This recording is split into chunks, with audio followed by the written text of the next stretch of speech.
V današnjem športnem kompasu si oglejte. Slovenska nogometna reprezentanca se je prvič zbrala pod vodstvom novega selektorja.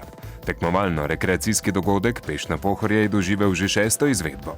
Za konec pa še rokoborba po ameriško ali priljubljeni wrestling in nadaljevanje učenja samoobrambe. Ostanite z nami. Pričenjamo z nogometom. Pravkar igrajo prve tekme dodatnih kvalifikacij za nastop na Evropskem prvenstvu prihodnje leto. Slovenije ne bo zraven, tudi Matjaž Kek je preteklost. Njegov naslednik Slaviša Stojanović bo debitiral v torek na prijateljski tekmi z Združenimi državami Amerike v Stožicah.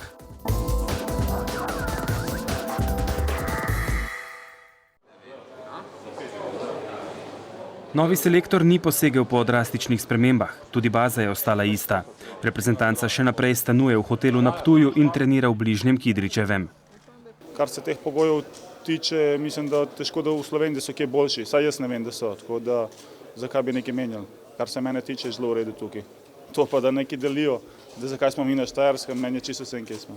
Dost ustaljeni ritem, zelo podobno. So spremembe, sigurno, nova pričakovanja, nove kvalifikacije, novi pristopi, ampak se mi zdi, da smo zdaj še v eni fazi malo spoznavanja oziroma kot mi selektorja, kot selektor nas, tako da se mi zdi, da bo kasneje dosti lažje govoriti, kaj je drugače oziroma kaj je novo. Ni nobene negotovosti, igralce poznamo zelo dobro med sabo, selektor je tak, ki odloča, kdo bo igral, kdo ne bo, koga bo klical, tako da na nas je samo, da delamo in probamo priti na stara pot, tako sem že rekel.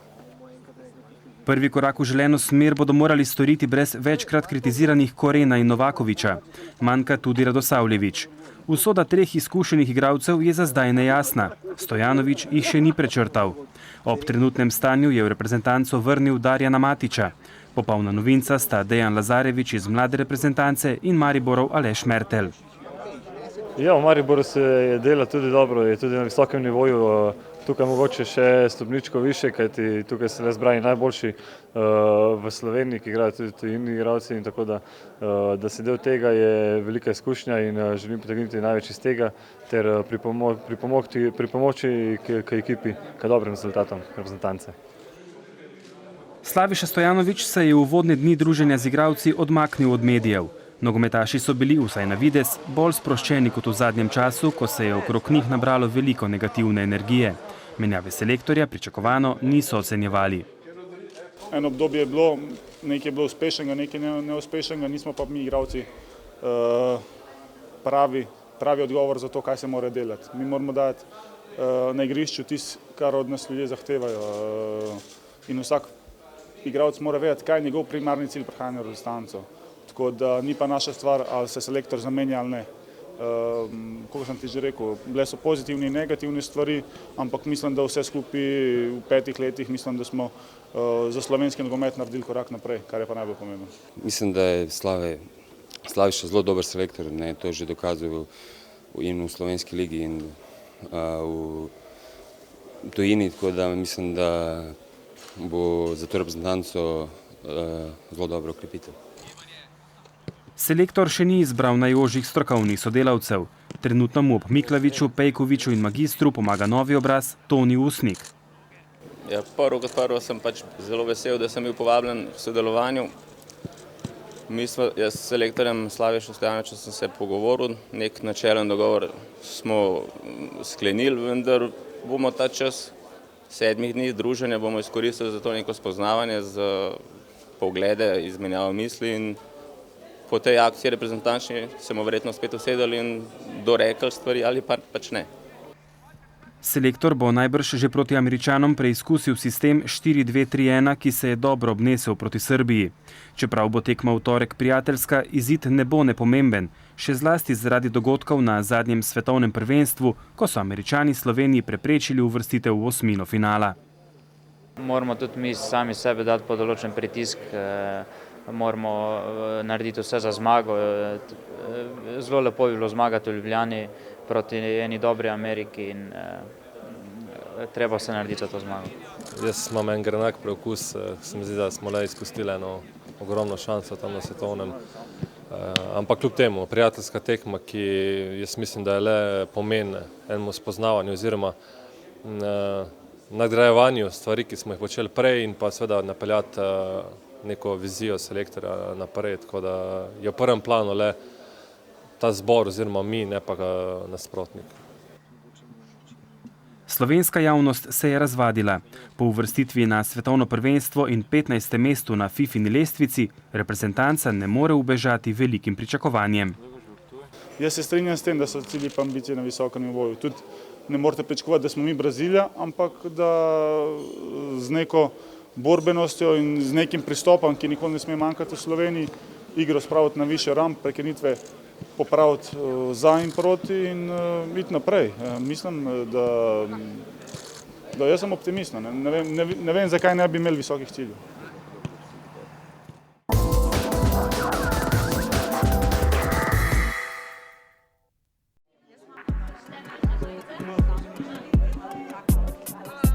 Pa se je začelo.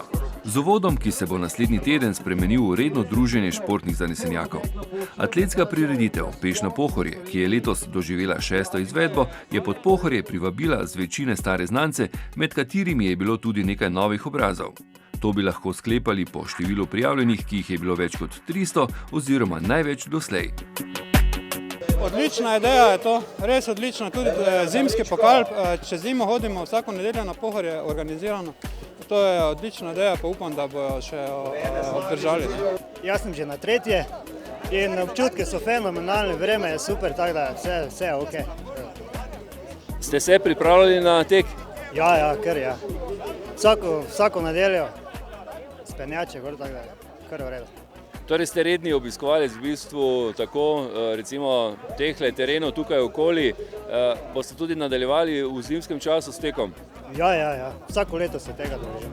V bistvu se nisem pripravljala nič kaj, me je pa prijavila prijateljica, ona je kolesarka, pa bolj te zadeve spremlja, pa rekla greva in smo tudi prišli. Tisti, ki so obiskali kakšno izmed prejšnjih izvedb, so imeli v mislih, seveda, če so bili primerno pripravljeni, nove osebne rekorde. Zanje so bili pogoji dobri, pot je bila suha, temperatura pa primirna. Žal vsi niso prišli do cilja, a so bili tisti, ki jim je uspelo, zelo zadovoljni. Jaz sem hotela izboljšati svoj rezultat in mislim, da mi je uspelo. Pozabila sem v krog biti čas, tako da bom izvedla kasneje. Vidim, da se kar razvija vedno več tekmovalcev in tudi konkurenca je kar dobra. Sicer rekord še mi je ostal, ampak tudi prihajajo mlajši in upam, da bojo ga enkrat tudi zrušili. Šalamun je rekord proge postavil na prvi izvedbi. 25 minut in 26 sekund je čas, ki ga ni še nihče presegel. Danes pomeni rekorderju proge ta rezultat spodbudo. Čim manj za svojim osebnim rekordom zaostati in vse probati boriti z najboljšimi in moram reči, da mi še kar uspeva proti, čeprav dosti manj treniram, ampak moram reči, da je to moj hrib in rad prijem sem. Tokrat so bili hitrejši le 4 tekači. Najhitrejši pa tisti, ki je pod Pohorje prišel 5-krat in prav tolikokrat tudi zmagal. S tem, da je Alič letos tekel najhitreje doslej. Kljub temu pa je za rekordom proge zaostal za 9 sekund. Pač sem rekel, odlaufam še tole, pa tudi od zadnje ni bilo tako, kakšne, da bi rekel, me prav lovili, tako da in sem šel pol naprej z mirnim tempom. Morbiti bi, če se bi res v glav zadal, da bi šel na rekord, bi morbiti, ampak se nisem jesen, tako da sem šel. Bi bilo lahko še laufu naprej, ampak se pravim, tudi uren jaz sem imel, da bi imel poštopane čase tukaj gor za rekord, tako da se pravim, svoj tempo sem šel čist tak, zmeren. Tako kot v moški bo treba tudi v ženski konkurenci na rekord proge počakati vsaj še leto. Daneja Grandovec ga je postavila leta 2007, njen čas je bil 31:38. Mislim, da je 33:30, mislim, da je bilo nekaj takega, kar soliden rezultat. Ni sicer rekord, ampak da ne je res dobra, tako da za njo še bom mogla malo potrenirati. Več kolesarim, tako da letos nisem niti razmišljala o času, pa sem v bistvu presenečena, ko sem videla rezultat. Tako da ne, letos ne, sicer prej, ko sem trenirala gorske teke, smo to bolj načrtno delali, ampak zdaj pa se je očitno vse skupaj poklopilo in je tudi brez tega načrtovanja šlo dobro. Za Gočevo se je uvrstila zmagovalka ljubljanskega maratona. Čeprav je Mravljetova morda pričakovala zmago, pa je zanjo večji izziv predstavljal tek po drugačni konfiguraciji terena. Seveda je razlika, ampak je to zelo dober trening tudi za tek po ravnem. Tako da doma tudi dostikrat tečem v klance, rada tečem v klance, samo trenutno res kakšne 2 meseca nisem klancev trenirala, tako da je bil tako mali izziv. Prvič sem na Pohorju, tako da proge nisem poznala, čeprav sem izvedela, da je na nekih delih majhen strma, drugače pa da ni toliko hudo. Z veseljem sem prišla malo drugače, tako da ja, zelo dobro organizirano in ni mi žal. Pobudnik Šričinov maraton tima je, kot že ime pove, Šričin moj, in on je vedno nekako promoviral in tudi sam živel to filozofijo samopreseganja. To je, da v bistvu vedno poskušamo izboljšati sami sebe, izboljšati svoje rezultate, da tekmujemo pravzaprav sami s sabo. In tudi ena taka prireditev, kot je tukaj ta vzpon, treba je premagati te razdalje, teh nekaj kilometrov višino, si treba spopasti s svojimi lastnimi, bi rekla, težavami, utrujenostjo na poti, in mislim, da je to tisto, kar potem nekako ta duh, idejo nekako vodi naprej, da se potrudimo, da naredimo nekaj več in s tem pravzaprav postajamo vsak dan boljši. Je pa tako, da Šričinov maraton tim organizira vsako leto več 100 tekaških prireditev. Pravzaprav ne samo tekaške, tudi kolesarske, v plavanju. Je pa nekako, ker je maraton tim največji v bistvu tekaških, in sicer to so razdalje od 1 milje, 2 milji do najdaljšega cestnega teka na svetu na 3100 milj, to je malo manj kot 5000 kilometrov. Glede na to, da potekajo športni dogodki, ki jih organizirajo člani Šričin moj tima po celem svetu, je takšna tudi udeležba njegovih članov, ki se velikokrat napotijo na tekaške prireditve v tujini. Yes, I like traveling and I go for races. I do multi-day races.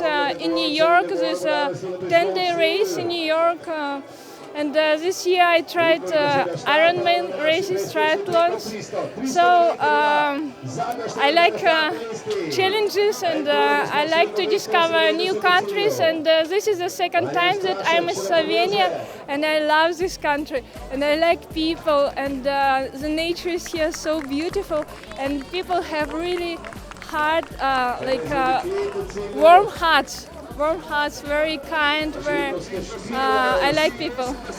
The race was really not easy. It's a very challenging race. Well, I enjoyed it, and the organization is so good, and it was a lot of joy, but a lot of sweat.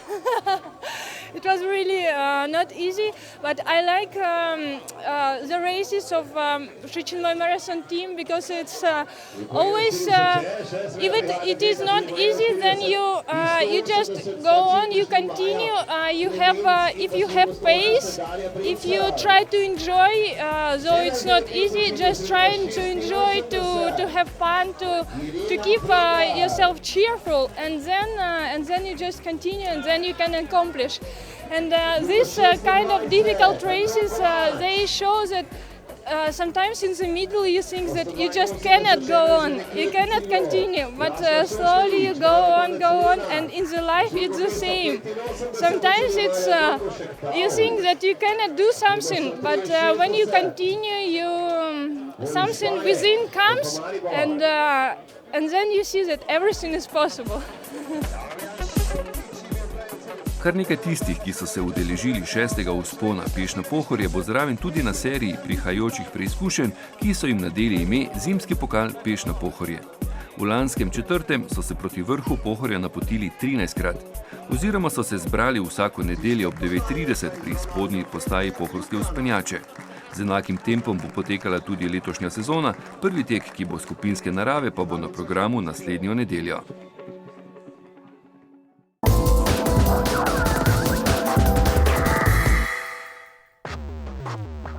World Wrestling Entertainment, že uradni naziv, sporoča, da gre predvsem za zabavo.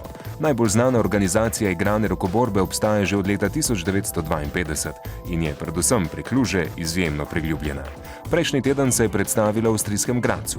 Največji zvezdniki so izvrstni atleti, nekateri odlično obvladajo borilne veščine in samoobrambo, ki jo mojstri učijo v športnem kompasu. Danes je na vrsti tretja tehnika.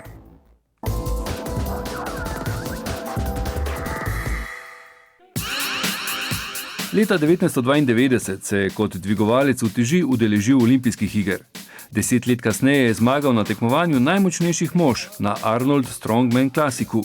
Vmes se je pričel ukvarjati z rokoborbo, v kateri je trenutno svetovni prvak. Govorimo o Marku Henryju, enemu največjih zvezdnikov igrane rokoborbe, ki je prejšnji teden nastopil na turnirju v Gradcu.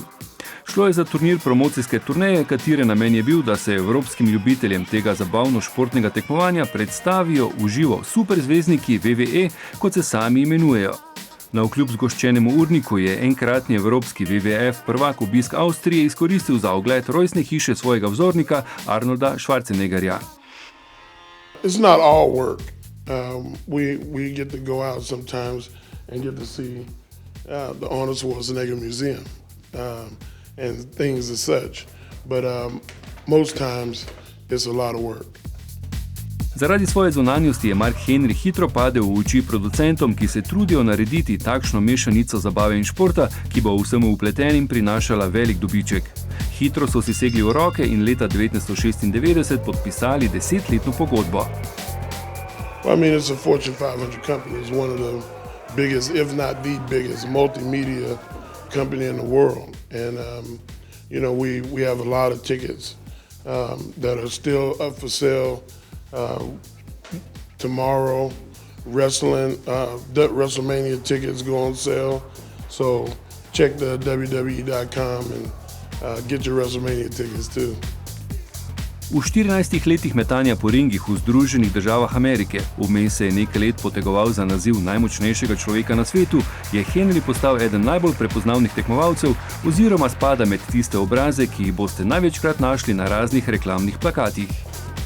I love my job. I don't think that anybody has a job that's more influential than mine. I get to touch grandparents and children alike and everybody in between. And people respect us for how hard we work and how we put our lives and our careers on the line. And to be as skilled as we are, we also are human, and it comes across very well on television.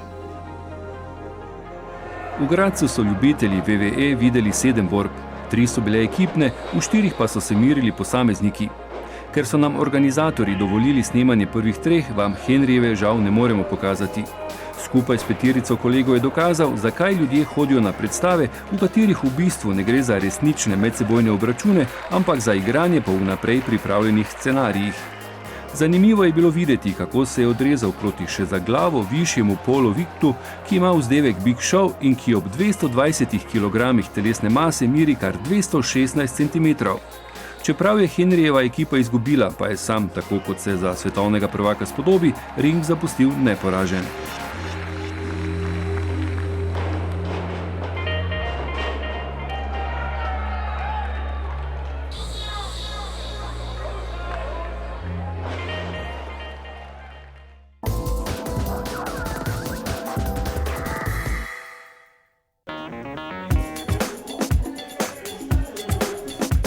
Tretja tehnika, ki bomo danes poznali, je v bistvu tole, da bom rekel samo obramba od prijema za oblačilo. To, kar se je že zgodilo ali v šoli ali na ulici ali v diskotekah, da ste imeli kakšni problemi, da se ni kdo vlačil. Zdaj, to, kar sem že jaz prej, bom rekel, se odmikal od tega, ko pride do tega napada, on je v bistvu grob z mano. Kaj zdaj narediti, če je nekdo težji, večji, močnejši, problem tu zdaj moram iti na zvod. Lahko grem na izbijanje, ampak kaj, če tega ne gre, če je on toliko močen, da to ne gre. Takrat probamo v bistvu z neko motilno varianto, da mu preusmerimo njegove možgane na nekaj druga, njegovo pozornost. In kaj takrat naredimo najlažje, ali je to, ali je tukaj, hop, in takoj preidemo v vzvod, na katerega bo on odnehal z prijemom, gremo na tla in smo tukaj, v bistvu policijski prijem, ga imamo v končni prijemu.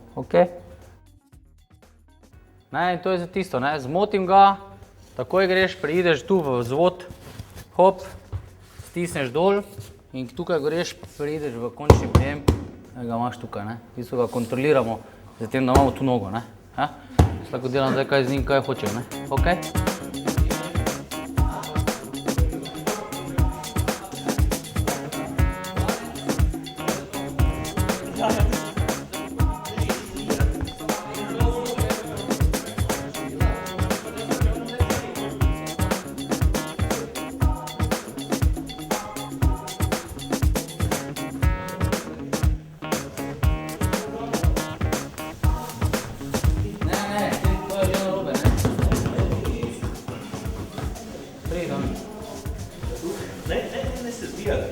Mare tega takrat, ko je on, ko prije kar napade, nekaj on šel, ti nisi zavrljal nič, ne?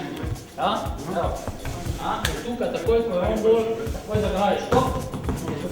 Ja?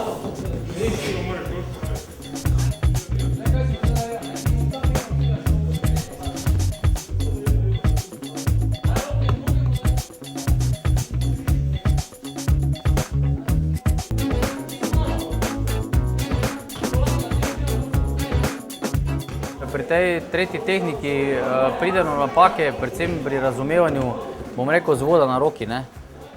Tukaj naredijo največ napake, zato ker se pol obračajo, bom rekel, rotirajo z roko, kar pa ni potrebne. Druga stvar, ki je, pozabljajo preusmeriti, bom rekel, pozornost nasprotniku od tega, kar on hoče z nami početi. In pol kasneje, bom rekel, samo obvladovanje po zvodu, kako obvladovati nasprotnika na podu. Je pa to definitivno zdaj od teh treh tehnik najbolj kompleksna tehnika, saj prehajamo iz, bom rekel, iz stoječega stava z pomočjo vzvoda na pot, kjer imamo pol na tleh v bistvu kontrolo nad nasprotnikom. Jaz sem se že pred leti ukvarjal z borilnimi veščinami, tudi taekwondojem, potem pač družina prišla, vse skupaj ni bilo časa, pa služba.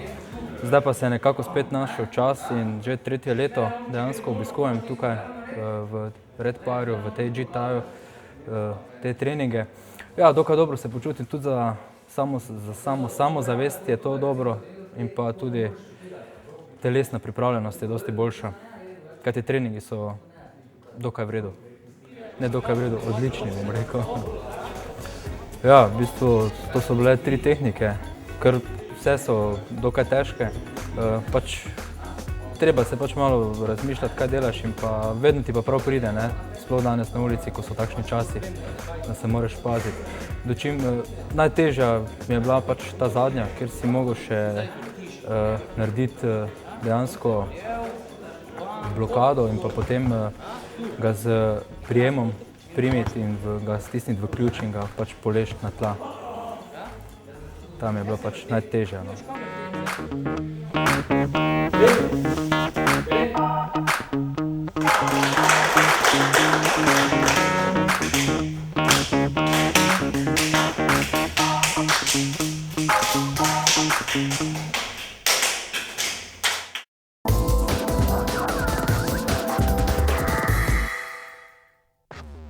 Učenje samoobrambe bomo nadaljevali v prihodnji oddaji, sicer pa bo njen osrednji del namenjen aktualnemu nogometnemu dogajanju. Športni kompas znova naslednji petek.